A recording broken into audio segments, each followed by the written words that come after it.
ஆதவர்ஜுனா வந்துட்டு super star ரஜினிகாந்தை பத்தி எதிர்த்து ஒரு சில விஷயங்கள்லாம் பேசியிருந்தாலும் அதுக்கப்புறம் அவர் மன்னிப்பு கேட்டார், அது வேற விஷயம்.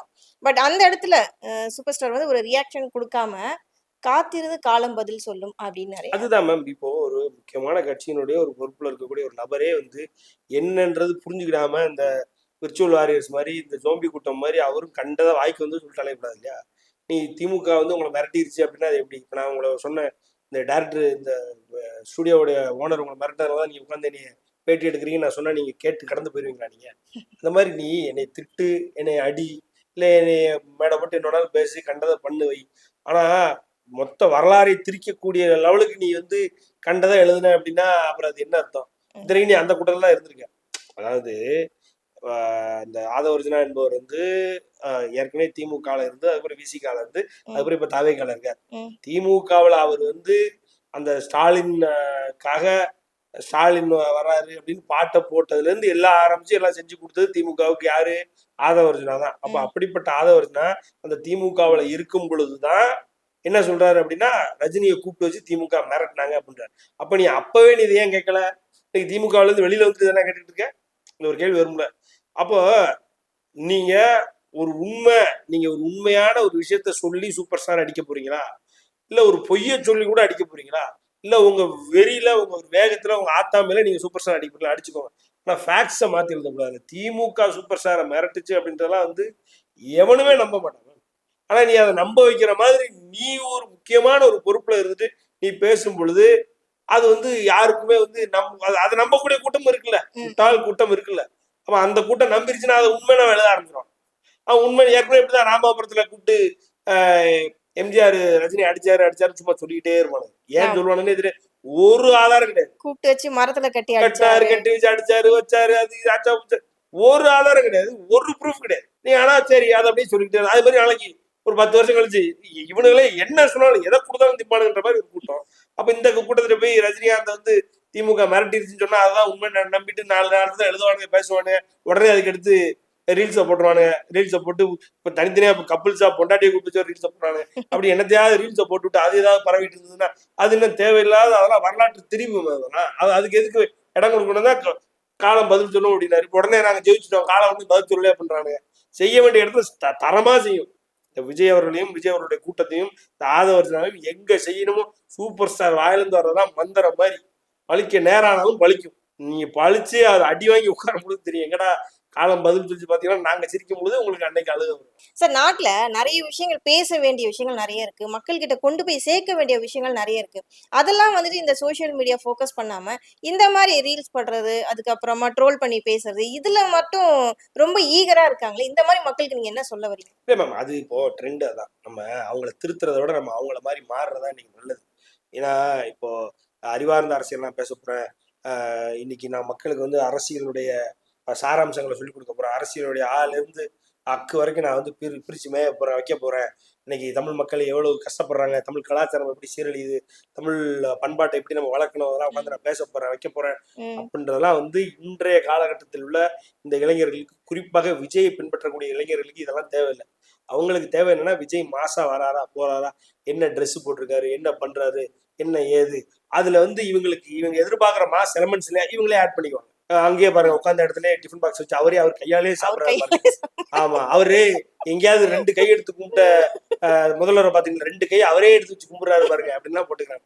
அதுல அன்னைக்கு நடப்புக்கு அவங்களுக்கு தேவையான மாஸ் எலமெண்ட் இல்லையா, அவனுங்களே உன்னை சேர்த்துக்கிறாங்க. சார் இன்னொரு விஷயம் நீங்க மறந்துட்டீங்க சார். ரீசெண்டா ஒரு விஷயம், அவருடைய சீட்ல வந்துட்டு ஒயிட் கலர் டவல் போட்டிருந்தார், அதை எடுத்துட்டாங்க. அது ஒரு எவ்வளவு பெரிய விஷயம். இப்ப அது கூட ட்ரோல் பண்ணி பேசிட்டு இருக்காங்க. ஆக்சுவலா அது பெரிய பேசக்கூடிய ஒரு விஷயமா சார். இதுக்கு முன்னாடி இந்த முதல்வர்லாம் அதை யூஸ் பண்ணலையா, அந்த விஐபி கலாச்சாரத்துல மெயின்டைன் பண்ணலையா? அது எதுக்குன்னே அவருக்கு தெரிஞ்சிருக்காது மேம். நான் இப்ப என்ன சொல்றேன்னா அந்த துண்டை அவங்க ஏன் போட்டிருக்காங்க, இவர் ஏன் எடுக்க சொன்னாருன்ற மேட்டரே அவருக்கு தெரிஞ்சிருக்காது.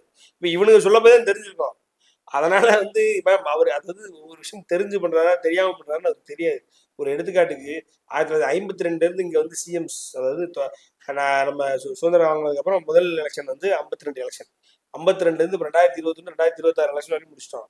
எந்த ஒரு முதல்வருமே வந்து தன்னுடைய அந்த ஓத் டேக்கிங் செரிமோனி இருக்கு இல்லையா, தன்னுடைய பதவி பிரமாணம் செய்து வைக்கும் அந்த நாளில் இந்த பதவி பிரமாணத்தை தவிர மக்களுக்காக மக்களிடம் உரையாற்றினார்கள் அப்படின்னு கிடையாது.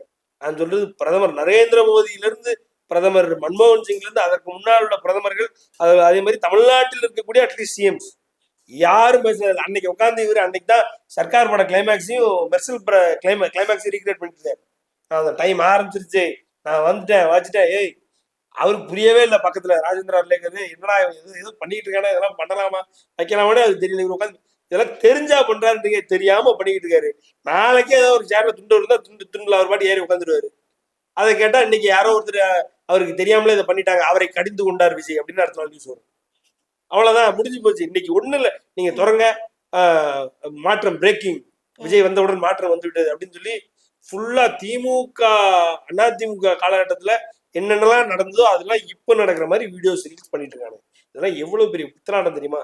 யோசிக்கணும். அதாவது எப்பயுமே அடுத்தவனை வச்சு வாழ்ந்து வளர்ந்து வந்தவர் தான் விஜய் சினிமா துறையில. அரசியல்லையும் பாத்தீங்க அப்படின்னா எடுத்தோடனே நான் எம்ஜிஆர், எடுத்தோடனே அண்ணா எல்லாரும் எடுத்து ஊட்டிக்கிட்டாரு. அப்புறம் கொஞ்ச நாளுக்கு அப்புறம் ஜெயலலிதாவையும் சேர்த்துக்கிட்டாரு. இப்படி எல்லாரும் சேர்த்து எல்லாரும் மாதிரி நான் வரப்போறேன் வைக்க போறேன். கூட அம்பேத்கர் வச்சுக்கிட்டாரு, ஒரு சைட்ல பெரியார் வச்சுக்கிட்டாரு. எவனையும் விட வேண்டாம், எல்லாமே எடுத்து வச்சுக்கிட்டு நம்ம எதையா ஒன்று உழப்பிட்டு இருப்போம்னு உழப்பிட்டு இருந்தாரு. பார்த்தா அதுக்கு ரிசல்ட் இவ்வளவு பெருசா வருமானா வந்துருச்சு. ரைட்டுங்களா? சரி, ரிசல்ட்டா ஏதோ ஒண்ணு அடுத்த அதே மாதிரி இன்னைக்கெல்லாம் பாத்தீங்கன்னா ஒரு ரெட் கலர்ல ஒரு வேன், அது ஏற்கனவே பாத்தீங்கன்னா அம்மா பெட்ரோல் இருந்தது. சரி, அம்மா அவர்களுடைய திட்டமாக அம்மா பெட்ரோல் பெண்களுக்கான ஒரு பெட்ரோல் வண்டியை கொண்டு வரணும், அதுல 6 பேர் உட்காரணும் வைக்கணும் அப்படின்ற மாதிரிலாம் கொண்டு வந்தாங்க. அது அப்படியே நம்ம இவர் யாரு ஸ்டாலின் அவர் பிங்க் பெட்ரோல் கொண்டு வந்தார். அது அப்படியே சிங்க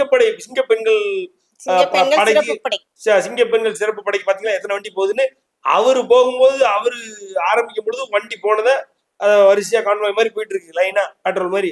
அதை ஃபுல்லா போட்டு தளபதி வந்தோடனே 5 நாள்ல பாத்தீங்கன்னா எத்தனை வண்டி போகுது அப்படின்றாங்க. அதே மாதிரி அன்னைக்கு கஞ்சா வேண்டாம் 37 நான் தனி போலீஸ் ஸ்டேஷன்ஸ் கஞ்சாக்காக அதுக்கு மட்டுமே கஞ்சா பீன் இது போன்ற ஒரு 41 நகர வசதிகளை நாங்க அழிக்க போறோம், அதுக்குன்னே தனி படையை வச்சு தனி போலீஸ் ஸ்டேஷன் அமைக்க போறோம் அப்படின்ன உடனே அன்னைக்கே 10 டன் என்னமோ கஞ்சாவை செஞ்சு பக்கத்துல ஒரு இடத்துல போட்டு எரிக்கிறாங்க. இன்னைக்கே சொல்றாரு, இன்னைக்கே எரிக்கிறாங்க பாருங்க அப்படின்றாங்க. அது பார்த்தா ஸ்டாலின் டைம்ல இருந்துச்சு. இப்படி ஸ்டாலின் டைம்ல என்னென்னலாம் நடந்ததோ, ஜெயலலிதா டைம்ல, எடப்பாடியார் டைம்ல என்னென்னலாம் நடந்ததோ அதை ஃபுல்லா இப்போ அந்த வீடியோக்குள்ள பூரா இப்ப எடுத்து போட்டு விஜய் வந்ததுக்கு எல்லாம் மாறிடுச்சு பாருங்க. எல்லாம் அன்னைக்கு பாத்தீங்கன்னா ஒரு பொம்பளை, ஒரு நல்ல வயசான பொம்பளை, அவ போய் பாருங்க 40 வருஷமா நானும் இந்த இடத்துல இந்த ஒயின் ஷாப் இருக்கக்கூடாதுன்னு சொல்லிக்கிட்டே இருந்தேன். இன்னைக்கு விஜய் தம்பி வந்ததுக்கு இந்த ஒயின் ஷாப் எடுத்தாரு. மறுநாளே உங்களை பண்ற ஒரு ஜேர்னலிஸ்ட் போயிட்டு கேமரா எடுத்துட்டு போய் கவர் பண்றாங்க, அதுல அந்த ஒயின் ஷாப் இருக்கு. அப்படியே அதுல இந்த ஒயின் ஷாப் இருக்கு. இந்த அம்மா காலைல 6 மணிக்கு போய் எடுத்துட்டு போல, காலைல 6 மணிக்கு எந்த ஒயின் ஷாப் திறக்கிற ஒயின் ஷாப் இருக்கு. இவங்க காலைல போய் எடுத்துட்டு பாருங்க அந்த ஒயின் ஷாப் பூட்டிட்டாங்க. தம்பி விஜய் வாழட்டும், தம்பி விஜய் வெல்லட்டும் அப்படின்னு ஆச்சு சொல்லிட்டு என்ன மேம் தெரிஞ்சு எப்படி வீடியோ கொண்டு போய் எடுத்து இதெல்லாம் அவ்வளவு அழகா அவ்வளவு நரேட்டிவ் செட் பண்ணி உங்களுக்கு ஒண்ணும் இல்ல. அந்த லேடி ஐடியா இப்படி போட்டு பாருங்க, நீங்க கிரானி அபவுட் ஒயின் ஷாப் இன் தமிழ்நாடு போட்டு பாருங்க. அந்த ஓப்பனிங் ஸ்டேட்மெண்ட் நீங்க ஆங்கர்ஸ் எல்லாம் கொடுக்குறீங்களா, உங்களெல்லாம் பீட் பண்ணிடும். அப்படி ஓப்பனிங் ஸ்டேட்மெண்ட் கொடுக்குது அந்த அம்மா. அப்புறம் என்ன பாவன்றீங்க நீங்க? டைமிங் தெரியாதுன்னு சொல்ல வந்தேன் சார். டைமிங் தெரியாது, நீங்க சொன்னீங்க 6 மணிக்கு டைமிங் தெரியாதா வெரிஃபை பண்ண வேண்டாமா? என்னன்னு விஷயம் தெரிஞ்சு பண்ண வேண்டாமா? நீங்க இவ்வளவு தூரம் வீடியோ கவர் பண்ணி அழகா ஓப்பனிங் ஸ்டேட்மெண்ட் கொடுத்து வணக்கம் அது ஒரு ஆங்கர் மாதிரி ப்ராப்பர் ஆங்கர் தோத்துருவாங்க. அந்த அளவுக்கு ஓப்பனிங் கொடுத்து இங்க பாருங்க தூக்கிட்டாங்க, விஜய் வந்த அப்புறம் தூக்கிட்டாங்கன்னு சொல்லிட்டு போயிருச்சு. மறுநாளே என்னோட நினைச்சிருந்தா ஸ்பாக்ஸ் மீடியா நினைக்கிறேன், அவனுக்கு போய் நீட்டா பாருங்க எல்லாம் இருக்கு, தமிழ் சேனமா ஸ்பாக்ஸ் மீடியா போயிட்டு எல்லாம் பாருங்க எல்லாம் இருக்கு, சும்மா அந்த பொம்பளை ஏமாத்தி இருக்கு அப்படின்னு சொல்லிட்டு வந்துட்டாங்க. அதுக்கப்புறம் அதுக்கு மறுப்பு வீடியோ போடுது. அதுக்கு வந்து வணக்கம் என்னுடைய வியூவர்ஸ் அனைவருக்கும் வணக்கம், இந்த மாதிரி இப்படி நடந்துருச்சு, இது எப்படி நடந்துச்சுன்னு தெரியல, நான் அந்த மாதிரி தவறா நடந்தது அப்படிங்குது. அப்போ நீங்க இன்னைக்கு நரேட்டிவ் சொல்றது எவ்வளவு துரிதமா எவ்வளவு தூரம் வேலை பார்க்கறான்னு பாருங்க. எல்லாருக்கும் அமௌண்ட் போயிட்டு இருக்கு. எல்லாரும் பாத்தீங்க அப்படின்னா அந்த ரூட் மாஃபியா, ரூட் மீடியா அப்படின்றாங்க. அவங்களே சொல்றாங்க மாஃபியாவினுடைய ஆட்சி தான் இனிமே அப்படின்னு. அவங்களே அந்த மாஃபியாவை சார்ந்தவர்களே இனிமேல் மாஃபியாவுடைய ஆட்சி தான் தமிழ்நாட்டில், ரவுட் மாஃபியா அப்படி இப்படி அன்னைக்கெல்லாம் பாருங்க ஓவியாலாம் கொதிக்குது. ஓவியா அந்த பிக் பாஸ் ரூட் மாஃபியா ரொம்ப மோசம் உக்கிரமா போயிட்டு இருக்காங்க. இந்த நடிகைகளுக்கும் குறிப்பா ஃப்ரீடம் இல்லாத ஒரு சூழல் உருவாக்கி கொடுத்துட்டு இருக்காங்க அப்படின்னு பேசுறாங்க. உண்மைதான். அதனால அந்த மாதிரி ஃபேக் நரேட்டிவ்ஸை வச்சுதான் இன்னைக்கு தமிழ்நாட்டை கொண்டு போயிட்டு இருக்காங்க. அப்படிங்கும் பொழுது சூப்பர் ஸ்டார் ரஜினிகாந்த் சொன்னதுக்கு இப்போ கோரிலேட் பண்ணோம்னா, இப்படி தேவையில்லாம ஓவரா ஆட்டம் போட்டீங்க அப்படின்னா அது பூரா விஜய் தான் அடிக்கும். இப்போ பாருங்க இவ்வளவு நேரம் உட்காந்து நான் அடிச்சிருக்கேன், அது பூரா யாருக்கு அடி? விஜய்க்கு தான் அடி. இந்த மாதிரி எல்லாரும் ஆளுக்கு கிளம்பும்போது மொத்த அடி விஜய் வாங்குவாரு, வழி கிடையாது.